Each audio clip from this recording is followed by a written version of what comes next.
I'm Ryan Kazmierski, and this is your American Hard Assets Market Minute for Tuesday, August 20th. Today we're joined by Merritt Gold Executive Vice President Mike Getlin. Mike, we've moved out of the summer doldrums period and seen gold both spike and lower in the last couple days. What do you see for the midterm and the long term for both gold and silver? Well, it's a very interesting time in both gold and silver markets on the heels of what happened last week. We've been saying for some time that gold has already suffered the majority of the correction that might come at the end of quantitative easing, whereas stocks, namely, have not. And last week's discussions about tapering in September from the Fed really proved the point for us, where a lot of people expected that tapering discussion would make gold crater even further.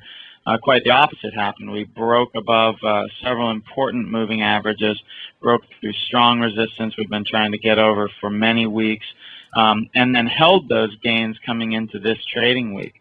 So the market's telling us that it's not afraid of an end to quantitative easing, and that really puts gold in a pretty exceptional win-win situation right now. Imagine for the moment that the Fed does taper next month, as they discuss. That's certainly going to move some money out of the securities markets, and gold could be a beneficiary of that.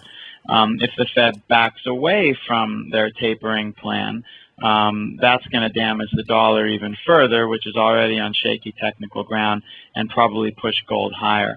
So if there's ever a time where we have a good upside and limited downside in the gold market, I think now's a good example. With the release of, I believe it's the Fed minutes today, will that have any effect on those kind of things? Well, it will, and investors are going to be scrutinizing those very closely and poring over them for any specific details of what a tapering plan would look like.